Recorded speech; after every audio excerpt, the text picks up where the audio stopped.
Bismillahirrahmanirrahim. Assalamualaikum warahmatullahi wabarakatuh. Waalaikumsalam warahmatullahi wabarakatuh. Wal hadi ila siratikal mustaqim wa ala alihi haqqa qadrihi wa miqdarihi al-'azim. Amma ba'd.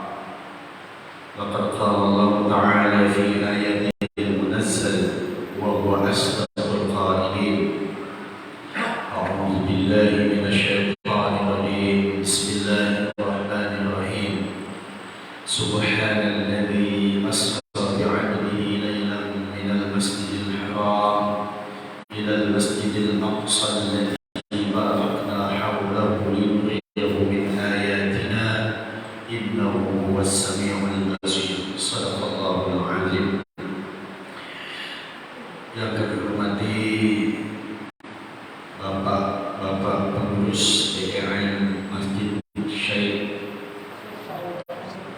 Abdul Hamid, Syekhul Hamid yang selalu dalam rahmat Allah Subhanahu wa Ta'ala, yang selalu kita muliakan, Ustaz kita Al-Mukarram Imam Masjid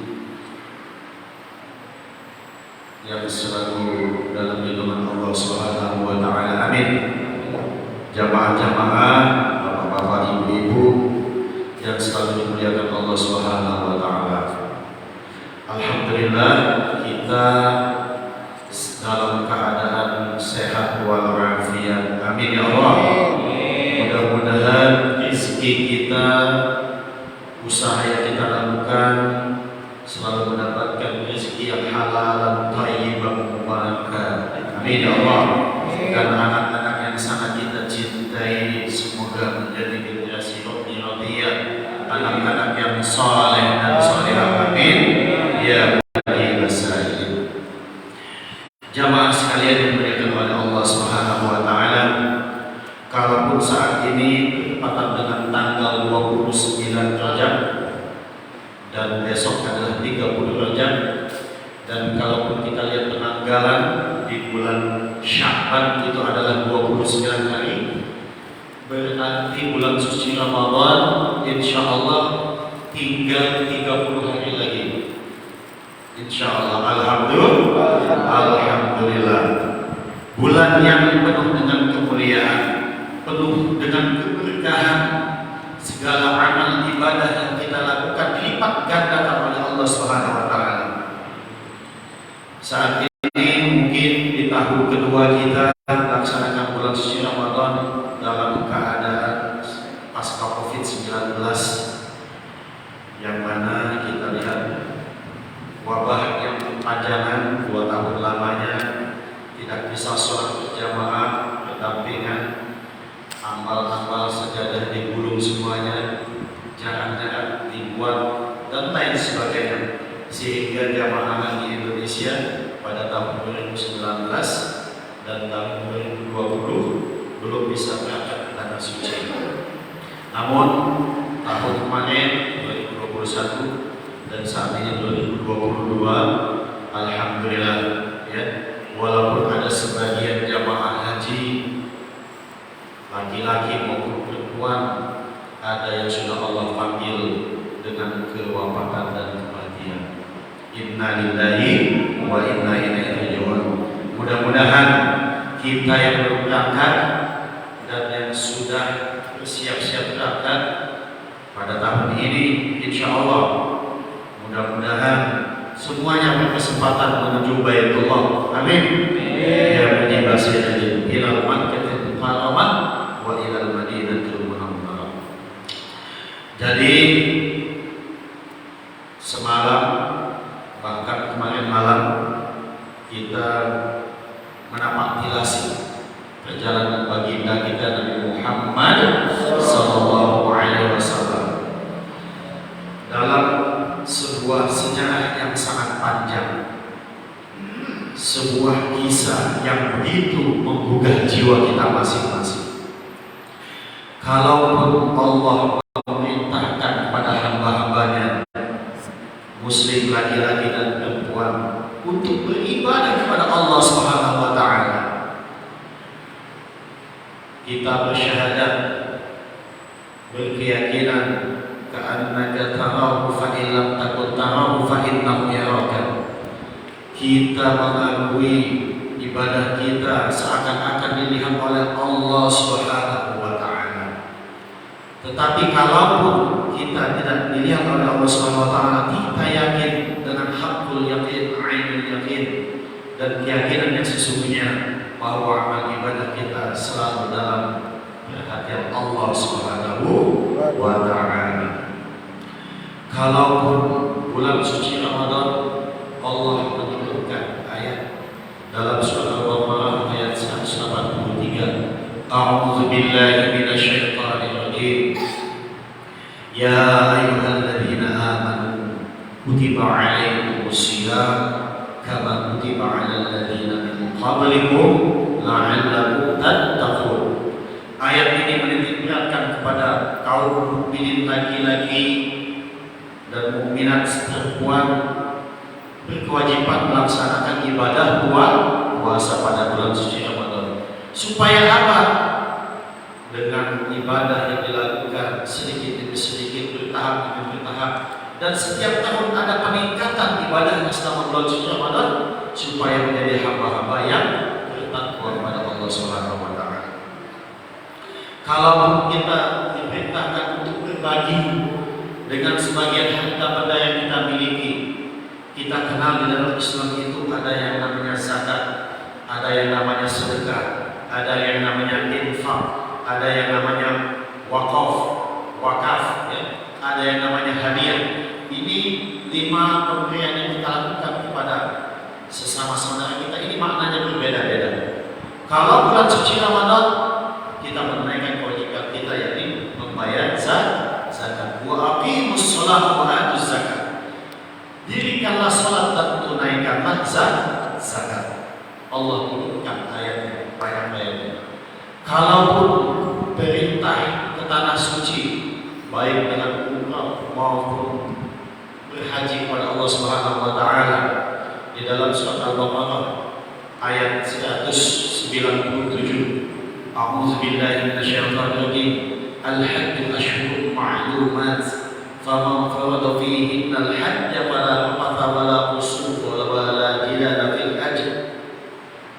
Haji itu memiliki ketentuan waktu yang ditetapkan oleh Allah Subhanahu wa taala. Kalau kita sampai menunaikan ibadah haji, maka janganlah kita mengucapkan kata-kata cacian dan makian, berniat yang sombong, keinginan yang tidak baik saat kita ke tanah halal, baik itu kota Makkah, Mukarramah dan Madinatul Munawwarah.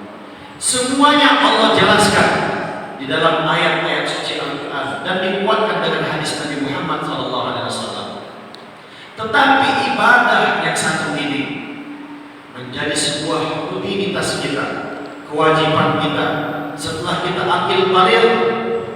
Bagi laki-laki di usia 10 sampai 13 tahun dan perempuan ditandai dengan haid di usia 9 tahun, bahkan ada yang lebih, ya. Jadi sebagai tanda bahwa sudah akil baligh dan bisa menentukan mana yang baik dan yang buruk, sudah mendapatkan kewajiban untuk melaksanakan sholat 5 waktu. Sholat yang 5 waktu ini sangat panjang sejarahnya Nabi Muhammad SAW. Bapak-bapak, ibu-ibu, jamaah sekalian, suatu saat baginda Rasulullah SAW tidur di dekat Hajar Aswad. Kalau sebagian bapak-bapak sudah sampai ke tanah suci, mungkin ketinggian Ka'bah itu tidak jauh beda dengan ketinggian 8 sampai 10 meter, ya, tingginya. Nabi Muhammad tidur di sisi Hajar Aswad, antara terbangun dan mimpi, terbangun, terjaga atau mimpi.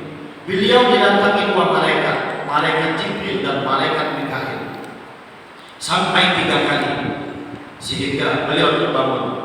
Ternyata di sisi satu lain, tepatnya di, kalau saat ini di Maqam Ibrahim, ya, ada semacam petilas kaki Nabi Ibrahim AS.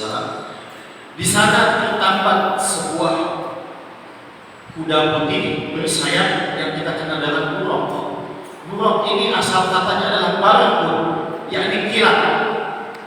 Secepat kilat, sejauh mata memandang, itulah kecepatan kendaraan yang dipakai oleh Nabi Muhammad SAW untuk mendapatkan wahyu, yakni wahyu perintah sholat 5 waktu. Kalaupun kita pernah melihat ya, kadang-kadang zaman dulu ya Pak ya, mungkin 20 tahun atau 25 tahun yang lalu kita lihat gambar ya, ada buruk Nabi Muhammad SAW digambarkan bagikan seorang wanita, tapi bukan begitu hakikatnya ya. Kalau di dalam kisah jumhur ulama ya, pada saat itu usia kesedihan bagi Nabi Muhammad SAW, istri yang beliau sangat cintai, pejuang dakwah yang memiliki kekayaan harta benda untuk dakwah Nabi Muhammad SAW meninggal dunia, yakni Siti Khadijah, dan paman beliau yakni Abdul Muthalib yang berjuang untuk Nabi Muhammad dari fitnah, dari kezaliman kaum kafir Quraisy. Di antara mereka mungkin ada kita kenal dengan Abu Lahab, Abu Jahal, Abu Sufyan dan lain sebagainya. Saat itulah Nabi Muhammad SAW Allah himbau untuk datang menemuinya dalam sebuah nampak tilas Isra wal Mi'raj. Isra wal Mi'raj perjalanan yang sangat panjang. Kalau kita pernah dari Mekah ke Madinah atau dari Madinah ke Mekah naik bis melewati jalan tol, kita melihat di kanan dan di kiri padang tandus yang sangat luas, pepohonan sangat sedikit sekali. Kita bayangkan mungkin gunung yang tinggi-tinggi, bebatuan semuanya. Jabal Nur atau kita kenal dengan Gua Hira, kemudian Jabal Sur ya, tempat Nabi Muhammad SAW dan Abu Bakar As-Siddiq bersembunyi dari kaum kafir Quraisy, semuanya sangat luas dan tandus. Tetapi dengan kuasa Allah Subhanahu wa taala, dengan sekilas dari kota Makkah yakni Masjidil Haram menuju Masjidil Aqsa, tepatnya di Palestina. Bapak-bapak, ibu-ibu, kalau kita bayangkan naik onta saat itu, naik onta saja dari Makkah ke Madinah itu bisa 1 minggu. Dari Makkah ke Palestina bisa 1 bulan. Masya Allah ya. Tetapi onta kalau kita melihat hewan yang kuat dan tangguh, baik yang punuknya 1 atau 2, onta ini adalah hewan yang kuat walaupun tidak minum 1 minggu, 2 minggu, ya bahkan 1 bulan, dia menyimpan air, kandungan air di dalam tubuhnya, sehingga onta ini hewan yang kuat di padang pasir. Padang pasir ini banyak ya, di Mesir, di Jazirah Arab, mulai dari Oman, Yaman, kemudian di Qatar, Kuwait, Riyadh, di sana ada Yordania, kemudian kalau di Palestina ya, menyeberang ke sana ada Tunisia, Aljazair, Mesir, Sudan, banyak ini padang pasir ini. Kendaraan di sana kebanyakan zaman dulu, sekian abad yang lalu adalah onta. Sehingga perjalanan Nabi Muhammad SAW yang begitu cepat, sampailah beliau di Masjidil Aqsa. Ini yang kita kenal dengan Isra. Asra yusri, diperjalankan. Subhanalladzi asra bi'abdihi laila. Maha suci Allah yang menjalankan hambanya, yang memperjalankan hambanya. Lailan minal masjidil haram ilal masjidil aqsa. Di sebuah malam, sebagian ulama mengatakan di sebuah malam yang sunyi, tenang, dari Masjidil Haram ke Masjidil Aqsa. Alladzi barakna haulah, yang mana padanya Allah berikan keberkahan. Palestina, bapak-bapak, ibu-ibu dan jamaah sekalian, sebuah kota peradaban pada masa lalu. Kita kenal kaum Yahudi, Nasrani, Majusi, agama pada saat itu, dan Islam. Para nabi dan rasul pernah sampai ke sana. Barakna, yang Allah berkahi padanya kedatangan nabi-nabi dan rasul. Abul anbiya wal mursalin, yang kita kenal dengan Nabi Ibrahim alaihissalam, bapaknya para nabi dan rasul semuanya pernah singgah ke Palestina. Di Palestina ini Nabi Musa alaihissalam, kemudian ada nabi-nabi yang lain, ya, sangat banyak yang kita kenal dengan 25 nabi dan rasul yang ada di Al-Quran 313, semuanya yang tidak termaktub di dalam Al-Quran. Kemudian ada ribuan lagi utusan Allah Subhanahu wa Ta'ala. Ya, kalau kita pernah melihat tayangan jejak Rasul, ada Nabi Faith, ya, Nabi Faith ini makamnya sangat panjang, ya, tetapi tidak termaktub di dalam Al-Quran. Kemudian di Yaman juga ada makam para nabi dan rasul juga di sana. Semua wilayah Jazirah Arab itu pernah didatangi oleh nabi dan rasul.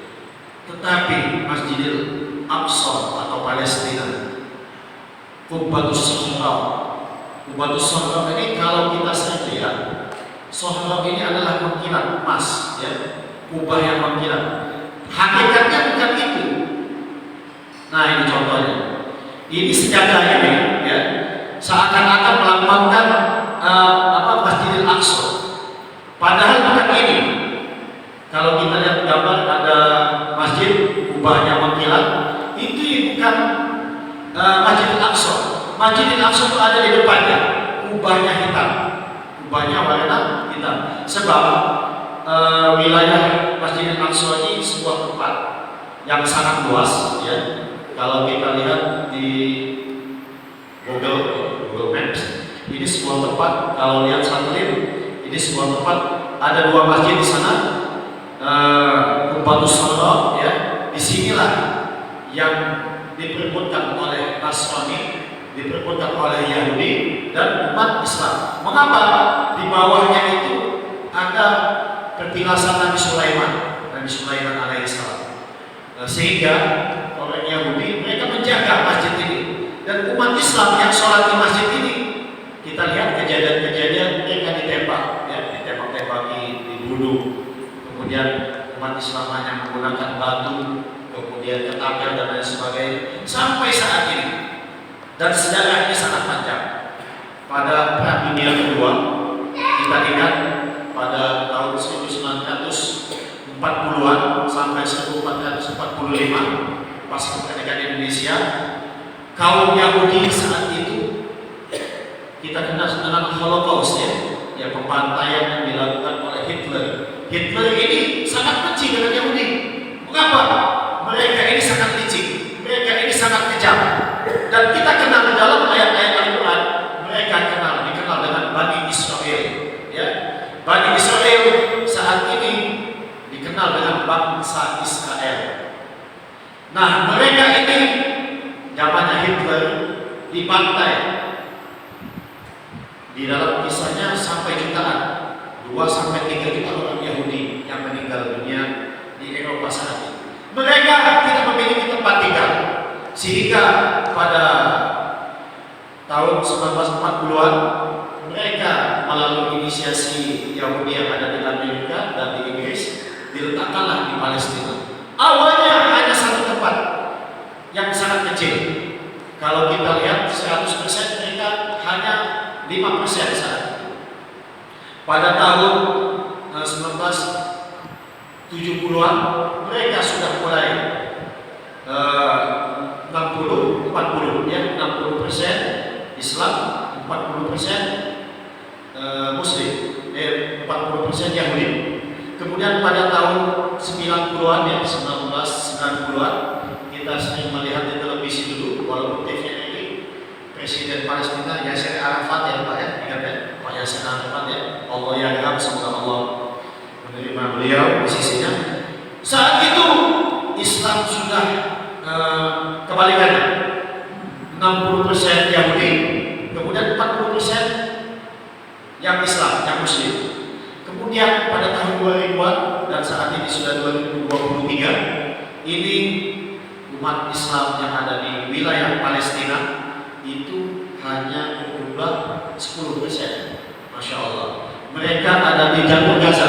Jalur Gaza ini mereka tutup dengan tembok yang tingginya 30 meter ke atas oleh bangsa Israel tadi. Di PBB diakui Israel, Palestina sejarah Nabi dan Rasul, ya, bangsa Yahudi mengakui wilayah mereka, bangsa Nasrani, Kristen saat ini kita tahu mengakui wilayah mereka, dan Islam memang memiliki sejarah yang panjang. Jadi di sanalah nampak jelas Nabi Muhammad SAW sebelum melakukan Mi'raj. Ada batu ini waktu itu ingin ikut dengan Nabi Muhammad SAW. Masih ada batunya di Palestina. Batunya mengambang antara langit dan bumi. Batunya cukup besar. Kami pernah lihat di kampus Mujid, ya, walaupun belum pernah sampai di sana. Ini batunya mengambang antara langit dan bumi. Ini bumi, kemudian batunya agak di atas. Ini batu yang diinjak oleh Nabi Muhammad SAW ketika beliau akan melakukan Mi'raj dari langit pertama, kedua, ketiga sampai langit ketujuh. Dan di setiap langit Nabi Muhammad SAW berjumpa dengan para nabi dan rasul. Di langit pertama Nabi Muhammad SAW berjumpa dengan manusia yang pertama kali yang ada di muka bumi, yakni Nabi Adam alaihissalam. Saat diturunkan di bumi, Nabi Adam ini ada di India dan Siti Hawa ada di kota Mekah. Ditemukanlah mereka di Jazirah Arab. Masih berapa menit, Pak? Masih lama ya? Ini sekarang, Pak, ya? Kemudian berjumpalah dengan Nabi Adam alaihissalam. Nabi Adam alaihissalam mengucapkan salam kepada Nabi Muhammad SAW. Mengapa? Di dalam kisah nubuat Nabi Muhammad adalah Nabi akhir zaman. Kemudian di langit kedua berjumpalah dengan Nabi Yahya dan Nabi Isa alaihissalam. Nabi Isa juga sejarahnya panjang, Pak. Saat itu Nabi Isa memiliki 12 murid. Murid ini murid yang begitu taat. Saat itu kita kenal dengan bangsa Romawi, ya, tentara Romawi dan tentara Persia. Kalau tentara Persia ini ada di Iran dan di Irak. Kalau tentara Romawi ini dari Eropa. Kalau kita lihat Turki ini masuk wilayah Asia dan masuk wilayah Eropa sebagian, dia ada di tengah-tengah, ya. Ada berapa Pak yang meninggal di bumi, Pak? Ada hampir 30.000, ya. Insya Allah, ya. Kita nanti mendoakan sebagian besar saudari kita. Ada yang mengatakan itu hak itu adalah gempa yang bisa dibuat oleh manusia dengan teknologi, kecepatan kita menangkap informasi, ya, melalui media massa, media sosial, apalagi di WA saat ini kan cepat, Pak. Oh iya, ternyata gempa bumi yang sudah diprediksi tahun 2016 yang lalu bahwa Turki akan kedatangan, Pak. Tetapi saat ini, ya, masih disebut sebagai gempa bumi yang betul-betul terjadi, ya, di wilayah Suriah dan di wilayah Turki. Jadi berjumpalah Nabi Muhammad SAW di langit kedua dengan Nabi Yahya dan Nabi Isa alaihissalam. Nabi Isa ini beliaulah satu-satunya Nabiullah yang masih hidup saat ini. Ada di mana? Ada di langit kedua. Nabi Muhammad SAW berjumpa dengan beliau. Assalamualaikum ya Rasulullah ya Muhammad. 12 murid Nabi Isa alaihissalam. Salah satu mereka yang bernama Yudas Iskariot, wajahnya persis dengan Nabi Isa alaihissalam. Sehingga tentara Romawi saat itu mengejar-kejar murid Nabi Isa alaihissalam. Begitu juga dengan Nabi Isa alaihissalam. Kalau kita membaca buku sejarah, ketika Nabi Isa alaihissalam mau ditangkap, ingin disalib oleh tentara Romawi, Allah langsung mengangkat Nabi Isa alaihissalam ke langit, dan saat ini ada di langit yang kedua. Di akhir zaman nanti kita membaca sejarah, selain munculnya Ya'juj dan Ma'juj, adanya Dajjal, adanya Masih Dajjal juga, Nabi Isa alaihissalam akan turun ke muka bumi dan beliau akan menyebutkan bahwa agama Nasrani yang beliau sampaikan saat itu adalah agama tauhid yang mengesahkan Allah Subhanahu wa Ta'ala. Yang ada saat ini bagaimana? Mungkin perjalanan waktu dan sejarah, bangsa Romawi saat itu menyalib Yudas Iskariot, kemudian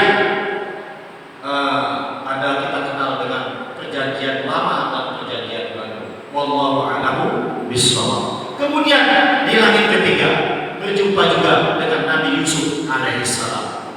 Nabi Yusuf ini nabi yang ganteng. Ya, saat Nabi Yusuf lewat, ya, ada sebagian tukang masak waktu itu sedang memotong bawang, ya, memotong cabai. Sehingga tangan mereka terpotong pun tidak ketahuan. Tangan mereka terpotong pun tidak ketahuan. Di juz 12 dalam Al-Quran disebutkan, apabila baju yang sobek Nabi Yusuf ini dari belakang, ya, maka yang mengganggu dia adalah wanita itu. Siapa namanya, Ustaz? Siti Zulaikha, ya, yang mengganggu Nabi Yusuf alaihi. Nah, sehingga terganggulah Nabi. Tetapi kalau dia sobeknya dari depan di dalam Al-Quran, maka yang benar adalah Nabi Yusuf alaihissalam. Sehingga kemasyhuran Nabi Yusuf Allah abadikan beliau berada di langit ketiga. Kemudian di langit keempat berjumpa dengan Nabi Idris alaihissalam. Dalam silsilah kenabian Adam, Idris, Nuh. Nabi Idris adalah nabi yang kedua, ya. Panjang usia nabi-nabi terdahulu. Kalau Nabi Nuh ini di dalam sejarah 950 tahun berdakwah sehingga dia membuat sebuah kapal. Bahkan dunia ini banjir semuanya. Hewan-hewan berpasangan, manusia yang ikut dakwah beliau ikut ke dalam kapal, sehingga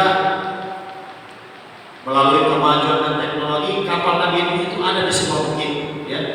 Bukit yang ada di wilayah Jazirah Arab juga menjadi bukti senjata di atas gunung besarnya, subhanallah, ya. Mungkin besarnya lebih daripada lapangan bola, ya. Lapangan bola kalau sudah jadi kapal itu sangat besar sekali. Kemudian di langit kelima berjumpa dengan Nabi Harun alaihissalam. Nabi Harun alaihissalam. Nabi-nabi ini semuanya ada di dalam Al-Quran. Kemudian di langit kelima berjumpalah dengan Nabi Musa alaihissalam. Nah, disinilah nanti Nabi banyak berdialog dengan Nabi Musa alaihissalam terkait sholat 5 waktu. Dulu Allah Subhanahu wa taala pertama kali memerintahkan kepada Nabi Musa, kepada Nabi Muhammad sallallahu alaihi wasallam sholat 50 waktu. Pak, Bu, kalau kita bayangkan 50 waktu, 5 menit, 10 menit kita sholat. 10 menit lagi sholat lagi, 10 menit lagi sholat lagi, sampai 50 waktu. Jadi kapan kita mau bekerja? Ya? Gak sempat lagi Pak, ya, pelantikan pengurus masjid. Gak sempat lagi kita. Baru mau pelantikan, baru mau ramah tamah, sudah sholat lagi. Kemudian turunlah Nabi ke langit ke-6, berjumpa dengan Nabi Musa alaihissalam. Berdialog, Muhammad, umatku saja tidak sanggup kalau mereka hidup pada saat ini untuk melaksanakan sholat 45 waktu. Begitu pun dari manggil pulang balik Nabi Muhammad SAW menemui Allah Subhanahu Wa Taala di Sidratul Muntaha. Pulang balik didampingi oleh malaikat Jibril alaihissalam. Dari 45 menjadi 40, turun lagi menjadi 35, turun lagi menjadi 30, turun lagi menjadi 25 pun masih banyak, turun lagi menjadi 20 masih banyak, turun lagi menjadi 15, 10. Nah, di 10 ini Nabi masih di stop lagi sama Nabi Musa alaihissalam. Wahai Muhammad, umatmu adalah umat akhir zaman. Mereka tubuhnya yang kecil-kecil, mereka usianya tidak panjang. Kalau masih sholat 10 waktu sholat, mereka tidak akan sanggup. Ya, tadi 50 waktu ya maksudnya, 50 waktu bukan 50 rakaat. Sampailah di titik Nabi terakhir, istilah kita itu ya, 5 waktu sholat yang kita kenal dalam saat ini, ya. Isya, subuh. Kalau di sana dikenal dengan zuhur, kalau kita tuh lohor, ya, singkatan dari Islam kan. Kemudian asar dan maghrib, ya, Islam. 5 waktu sholat ini pun terkadang kita lalai dan lupa. hanya sholat 5 waktu. Kemudian Nabi Musa bilang, Muhammad, 5 waktu masih banyak. Sehingga Nabi Musa Muhammad SAW berkata, wahai Nabi Allah Musa alaihissalam, aku sudah cukup dan ridho terhadap umatku untuk melaksanakan sholat yang 5 waktu. Aku malu untuk menghadap Allah Subhanahu wa taala untuk mengurangi waktu sholat. Subhanallah, ternyata ada sebuah makna yang tersirat dari suatu yang tersirat yang Allah wahyukan kepada Nabi Muhammad SAW untuk mendapatkan perintah sholat 5 waktu ini. Kalau kita bayangkan waktu subuh kita diperintahkan untuk bangun. Sebelum sholat subuh ada 2 rakaat sholat yang lebih baik daripada dunia beserta isinya. Qala Nabi sallallahu alaihi wasallam, sholatul fajri khairun minad dunya wa ma fiha. 2 rakaat sholat fajar lebih baik daripada dunia beserta isinya. Jadi ya, kekayaan apapun yang kita miliki di muka bumi ini, harta benda, rumah, mobil dan lain sebagainya, itu akan kalah dengan 2 rakaat sebelum sholat subuh. Kita kenal dengan sholat fajar. Makanya ada sebagian jamaah yang sholat di masjid, ada yang di rumah. Mengapa? Dia khawatir takut ketinggalan sholat 2 rakaat sebelum subuh. Ini menjadi sholat yang muakkad. Kemudian sholat 5 waktu di waktu siang. Tatkala kita sudah berangkat pagi, kalau di Batam ini ada yang berangkat mulai jam 3 subuh ya. Kalau kami perhatikan jam 3, jam 2. Sebab ada 3 shift. Ada yang berangkat pagi, mungkin jam 6 sudah standby. Jam 7 kerja, jam 8 juga ada yang sudah mulai masuk. Sampai siang bekerja selama 5 jam sampai 4 jam atau lebih. Kalau tidak ada jeda waktu dengan sholat, ya, kita kena dengan isoma, istirahat, sholat dan makan jam 12 sampai jam 1 biasanya begitu. Ada jeda waktu kita ingin berwudu. Ada jeda waktu kita ingin sujud menghadap Allah Subhanahu wa taala. Semoga rezeki yang kita cari, semoga usaha yang kita lakukan mendapatkan keberkahan dari Allah Subhanahu wa taala. Dengan apa? Jeda waktu sholat siang. Setelah sholat subuh kita menapaki sholat yang ketiga, yakni sholat asar. Ada sebagian yang sudah mau pulang bekerja, tetapi ada sebagian yang masih tetap bekerja. Tetapi kalau dia kuatkan niat ingin sholat asar, walaupun sudah rasanya capek, ya kan, lelah, tetapi kuatkan dalam sholat asar. Setelah sholat asar apa? Matahari terbenam, tiba datangnya waktu sholat maghrib. Orang bayar ribu tenggelam, menandakan waktu untuk melaksanakan sholat maghrib. Kita pun sudah pulang bekerja. Kita ajak anak-anak kita seperti tadi, ajak istri kita, ajak tetangga kita, kaum muslimin. Alhamdulillah di Batam ini sangat kuat Islamnya. Jamaah di masjid masjidnya besar semua. Subhanallah ya, penuh. Isya juga begitu. Tibalah waktu sholat isya. Sholat isya kadang ada jamaah yang menyempatkan dengan kegiatan taklim, ada yang mengaji Al-Quran, ya, apalagi bulan suci Ramadan, menanti setelah buka puasa, sholat maghrib, menanti sholat isya dan sholat tarawih, kita isi dengan tilawah Al-Quran, Al-Quran, membaca Al-Quran dan lain sebagainya sampai khatam pada bulan suci Ramadan. Dan waktu yang sangat panjang sekali antara isya sampai waktu subuh. Kalau bulan suci Ramadan kita tidak ada qiyamul lail. Kalaupun ada keinginan hasad yang kuat, sebagian ulama mengatakan tidak masalah. Mungkin dia sudah terbiasa dengan sholat malam, sholat tahajud, sholat hajat, sholat istikharah, sholat taubat. Mungkin ditutup dengan sholat witir. Mengapa?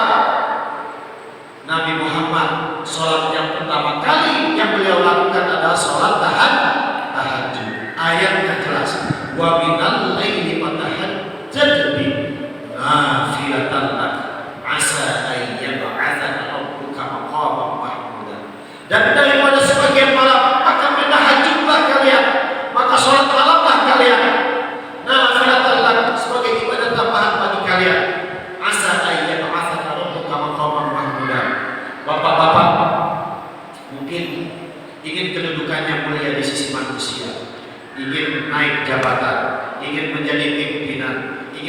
anggota dewan, ingin menapaktilasi waktu yang masih panjang, walaupun pegawai karyawan mungkin ada 20-15 tahun lagi, ingin menduduki kedudukan yang mulia di sisi manusia, jangan lupa sholat malam. Ini sholat yang pertama kali yang dilakukan oleh Nabi Muhammad SAW. Asa ayat rabbuka maqaman mahmuda. Semoga Allah Subhanahu wa taala membangunkan tempat yang mulia di sisi Allah Subhanahu wa taala, maqaman mahmuda, tempat yang penuh dengan kemuliaan, tempat yang penuh dengan kebaikan. Kita membiasakan dengan sholat malam. Tetapi kalau bulan suci Ramadan kita ada sholat tarawih, ada yang 8 rakaat ditutup dengan witir dengan rakaat, ada yang 20 rakaat ditutup dengan witir dengan 3 rakaat. Tidak masalah, ya. Bukan sebuah perbedaan di antara kita. Yang penting kita kuat ibadah untuk melaksanakan sholat tarawih pada bulan suci Ramadan.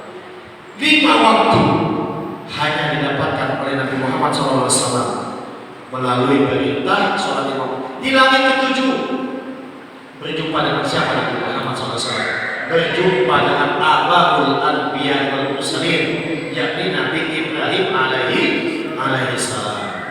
Bapak-bapak, ibu-ibu jamaah sekalian, ada tamsil sedikit yang kami sedikit sampaikan secara singkat. Tatkala Nabi Muhammad SAW akan menerima wahyu, beliau juga diperlihatkan Baitul Ma'mur. Baitul Ma'mur adalah tempat berkumpulnya malaikat, bertawaf, beribadah, berzikir kepada Allah Subhanahu wa taala. Kita ketahui malaikat diciptakan dari cahaya, jin, iblis dan syaitan diciptakan dari api, manusia diciptakan dari tanah.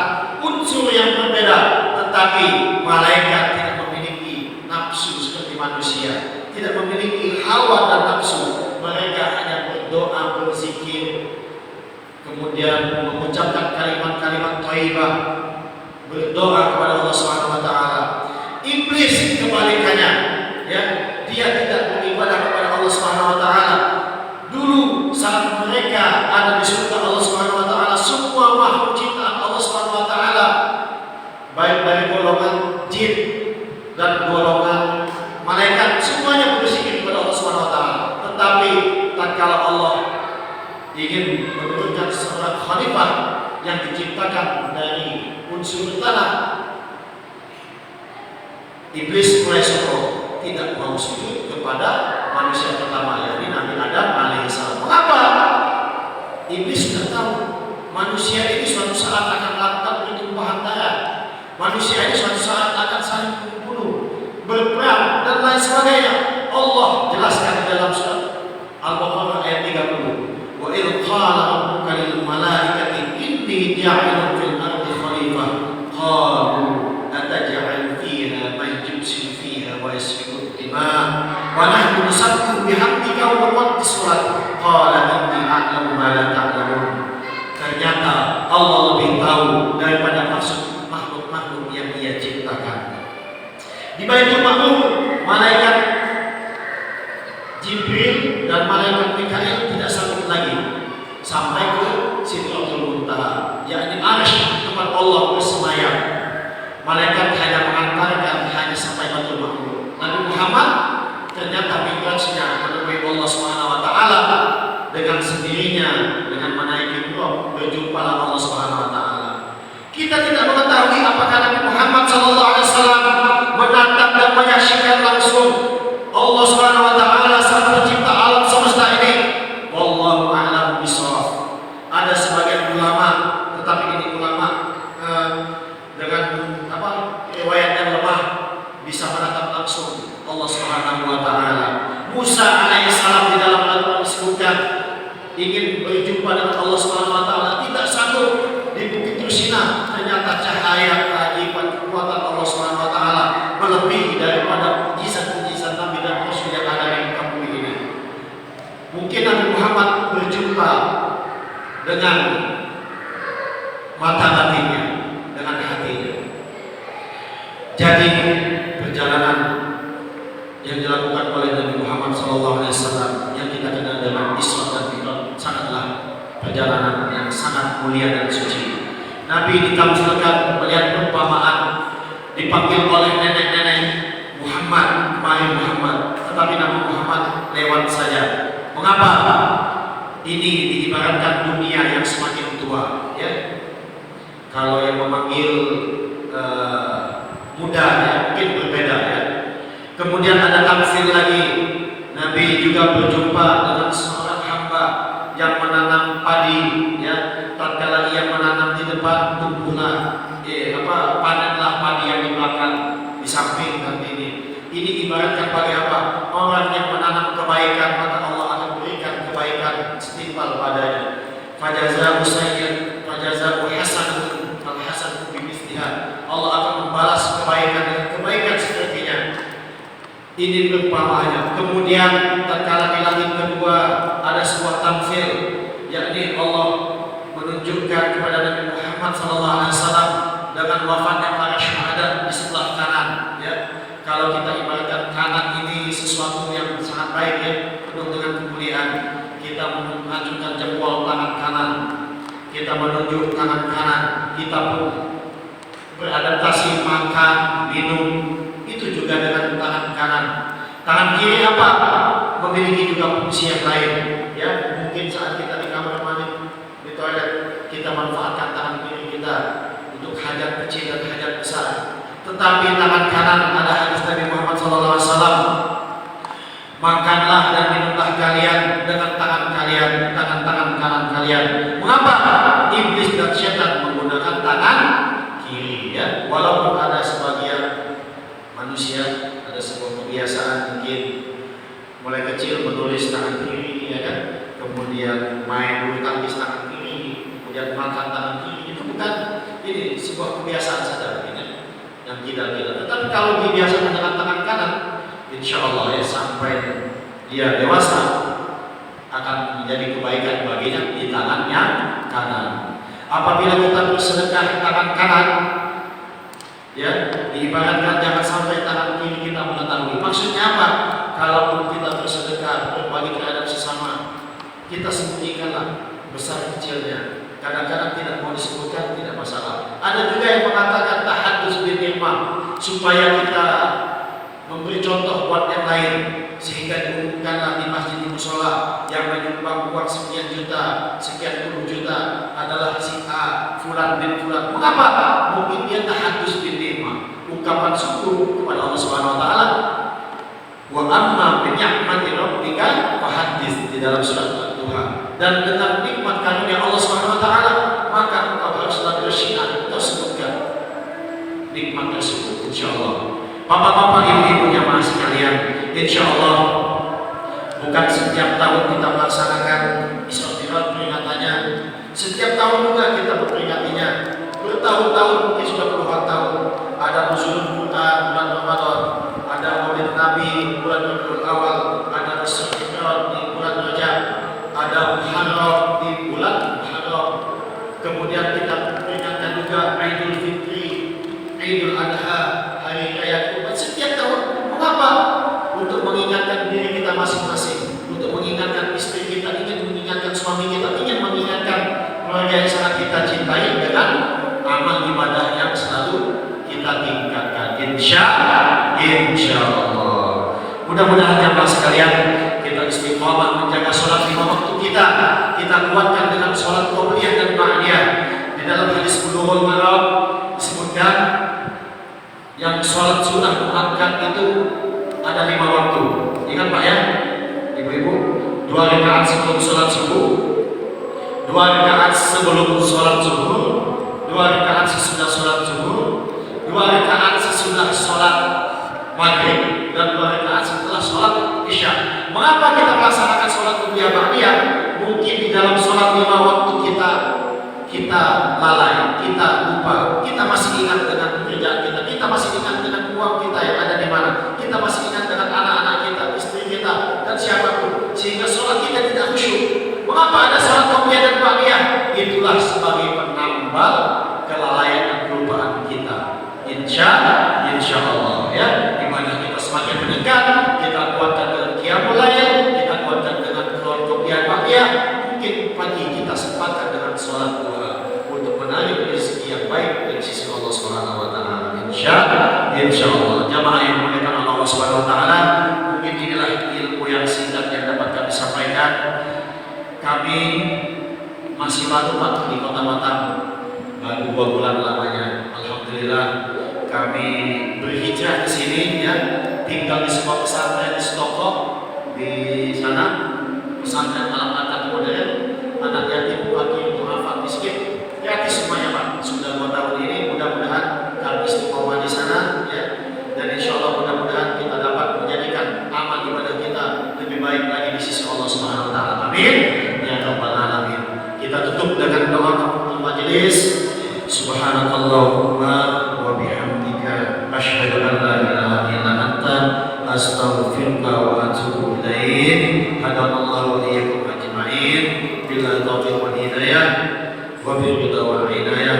Wassalamualaikum warahmatullahi wabarakatuh. Waalaikumsalam.